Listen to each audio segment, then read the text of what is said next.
আমাক ৰক্ষা কৰিলে আমি থাকিব পাৰিম, যদি তেওঁ আমাক ৰক্ষা নকৰে আমি কেনেকৈ থাকিম। আৰুতো গৰু ছাগলী এইবিলাকতো নিয়েই, পানী খোৱা দমকল পৰ্যন্ত নাথাকে। আমি পথাৰত এডাল ঘাঁহ কাটিব নোৱাৰোঁ, ঘাঁহ কাটিলে সিহঁতি খেদি দিয়ে। আমাৰো গাভৰু ছোৱালী আছে, সেইফালে যাব নোৱাৰি, স্কুল কলেজ যাব অতি সোনকালে মিয়াৰ দখলৰ পৰা আমাৰ কালী মন্দিৰৰ মাটিটো উদ্ধাৰ কৰি দিয়ে। নমস্কাৰ। সৌ-সিদিনা সোণাপুৰ কচুতলিত সংঘটিত হৈ যোৱা উচ্ছেদ কাৰ্য আৰু তাতে হোৱা অপ্ৰীতিকৰ পৰিস্থিতিৰ কথা আপোনালোকে নিশ্চয় পাহৰা নাই, কিন্তু পাহৰি গ'ল তথাকথিত মিয়া সম্প্ৰদায়টোৰ একাংশই। এইবাৰ বিভিন্ন অভিযোগ উঠিছে ঢিঙৰ আঠগাঁও চাপৰি আৰু হাজোৰ এটা কালী মন্দিৰক লৈ। সবিস্তাৰে জানিবলৈ ভিডিঅ'টো শেষলৈকে চাই থাকক। আজিকালি সামাজিক মাধ্যমত এটা বিশেষ কমিউনিটিক অন্ধভাৱে সমৰ্থন কৰা এছামে বিনা দ্বিধাই প্ৰশ্ন কৰা আৰম্ভ কৰিছে, বোলে অসমখন কি তোমাৰ বাপেৰৰ সম্পত্তি নেকি? মই কওঁ, দস্তুৰ মতো অসম আমাৰ বাপৰ সম্পত্তি। অসমৰ ভাষা, অসমৰ সংস্কৃতি আমাৰ বাপতি সাহোন। এই বাপতি সাহোন কৃষ্টি সংস্কৃতিৰ ভাগ তোমালোকক দিয়াত আমাৰ আপত্তি মুঠেও নাই, কিন্তু নিজৰ কুআচাৰ আচৰণ, অসৎ অভিপ্ৰায় চৰিতাৰ্থ কৰাৰ ৰোগগ্ৰস্ত মানসিকতাৰ পৰা মুক্ত হ'ব পৰা নাই তোমালোক। সেইটোতে আমাৰ সমস্যা তোমালোকৰ সৈতে। তোমালোকে অন্য সম্প্ৰদায়ৰ মা ভনীক সন্মান কৰিবলৈ শিকিব নোখোজা। তোমালোকে তোমালোকৰ ওচৰত অন্য সম্প্ৰদায়ৰ উপস্থিতি সহজভাৱে ল'ব নোৱাৰা। তোমালোকৰ মন মগজু আনক নিঃশেষ কৰি নিজক বিস্তাৰ কৰাৰ দৰে চিন্তাৰে পৰিপুষ্ট। নহ'লে নিশ্চয় ইমানবোৰ ঘটনা ঘটি যোৱাৰ পিছত ঢিঙৰ আঠগাঁও চাপৰিত সেই একে কাম তোমালোকে কাহানিও নকৰা। আজি তাৰে স্থানীয় মানুহখিনিক তোমালোকে পৰিকল্পিতভাৱে নিৰ্যাতন চলাবলৈ আৰম্ভ কৰিছা, যাতে তেওঁলোক তাৰ পৰা দূৰলৈ নিৰ্বিঘ্নে আঁতৰি যায়। কি ঘৃণনীয় তোমালোকৰ মানসিকতা। আমাক ৰক্ষা কৰিলে আমি থাকিব পাৰিম, যদি তেওঁ আমাক ৰক্ষা নকৰে আমি কেনেকৈ থাকিম। আপোনালোকৰ জৰিয়তে আমি চৰকাৰ তথা মুখ্যমন্ত্ৰী মহোদয়লৈ আমাৰ বিশেষ অনুৰোধ, আমি ইয়াত থকা অসমীয়া মানুহখিনিয়ে এনেকুৱা এটা শাস্তি ভুগিছোঁ, অনা অসমীয়াৰ দপদপনিত আমি দিনতো গৰু ছাগলী এটা পথাৰত ভালকৈ বান্ধিব নোৱাৰা হ'লোঁ। গৰু ছাগলী চুৰ কৰে, ঘৰতে মাৰিবলৈ আহে। সেইকাৰণে আমি মুখ্যমন্ত্ৰী মহোদয়ক আপোনালোকৰ জৰিয়তে অনুৰোধ জনাইছোঁ, আমাক যাতে মুখ্যমন্ত্ৰী মহোদয়ে কিবা এটা প্ৰকাৰে আমাক সুৰক্ষা দিয়ে। মদ খোৱা, ভাং খোৱা, গোটেই ৰাস্তাত ৰাতিয়ে দিনে ক'ৰ ল'ৰাবোৰ আহে আমি গম নাপাওঁ। গতিকে আমি আপোনালোকৰ জৰিয়তে আমি ইয়াত থকা খিলঞ্জীয়া মানুহখিনিয়ে যাতে সুৰক্ষা পাওঁ, আপোনালোকৰ জৰিয়তে আমি মুখ্যমন্ত্ৰী মহোদয়লৈ আমি বিশেষ অনুৰোধ জনাইছোঁ, তেখেতে যাতে আমাৰ এই অসমীয়া মানুহখিনিক কিবা এটা প্ৰকাৰে আমাক সুৰক্ষা দিয়ে। কিন্তু এতিয়া এনেকুৱা হৈছে, পানী খোৱা দমকলটো চোৰে লৈ গুচি যায়, আৰুতো গৰু ছাগলী এইবিলাকতো নিয়েই, পানী খোৱা দমকল পৰ্যন্ত নাথাকে। এনেকুৱা পৰিস্থিতি হৈছে। পৰিস্থিতি অলপ বেয়ালৈ গৈছে, মানে গোপনে গোপনে আমি শুনা পাইছোঁ। সেয়েহে আমি অলপ দিনৰ পৰা আমি এনেকুৱা পৰিস্থিতি হৈছোঁ যে আমাৰ গাঁৱত দমকল চোৰ, ছাগলী চোৰ পৰা আদি কৰি গৰু ছাগলী এৰাল দিওঁতে তাতো অত্যাচাৰ, বিভিন্ন অত্যাচাৰ। মানে মানুহ আগত 3 বছৰ আগত একো নাছিল, যেতিয়াই মুছলিম 3 ঘৰ, ফাৰ্ষ্টতে এঘৰ আছিল, তাৰপৰা আৰু 2 ঘৰ বাঢ়িল।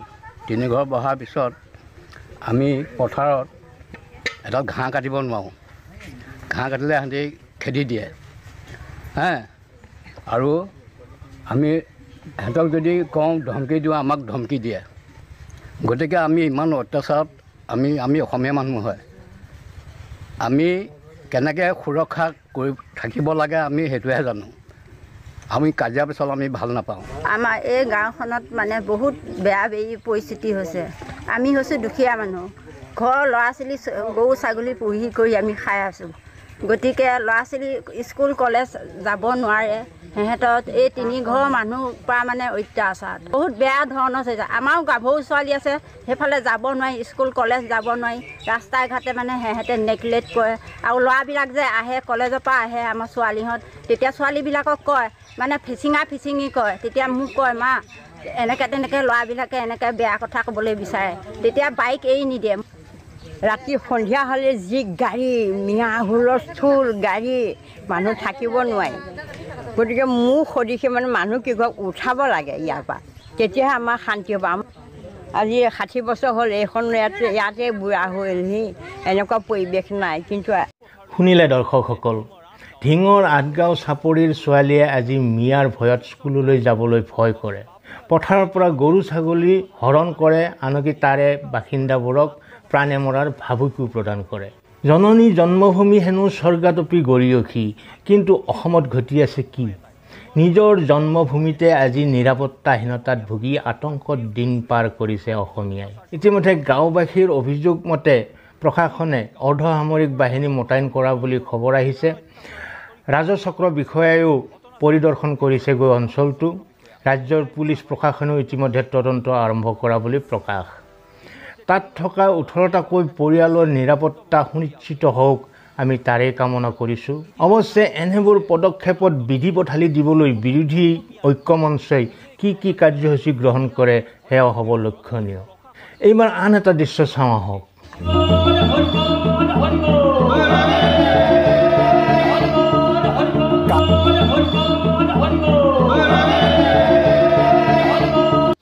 এওঁলোক হ'ল হাজোৰ এখন গাঁৱৰ বাসিন্দা। এওঁলোকে এনেদৰে হৰিধ্বনি দি কি কামনা কৰিছে জানেনে আপোনালোকে? তেনেহ'লে তেওঁলোকৰ মুখৰ পৰাই শুনো আহক।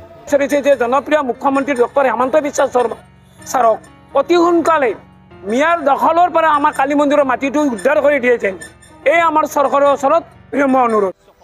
আচলতে হাজোৰ গাঁওখনত থকা 50 বিঘা এলেকাৰ কালী মন্দিৰ এটাৰ 25 বিঘা মাটি মিয়া সম্প্ৰদায়ৰ লোক একাংশই বেদখল কৰি বহি লৈছে। ভাবকচোন, এয়া বাৰু সভ্য মানুহৰ কাম হ'ব পাৰেনে? ভূমিহীনৰ অজুহাততেই হওক বা আন কোনো কাৰণতেই হওক, এনে কাৰ্য সমাজৰ বাবে সমীচীন বুলি আপুনি ক'বনে?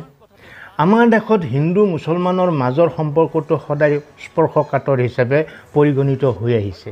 এই সম্পৰ্কটোক সুস্থভাৱে বৰ্তাই ৰাখিবলৈ দুই পক্ষৰ পৰা সদ্ভাৱ আৰু সদিচ্ছা প্ৰকাশ পাব লাগিব।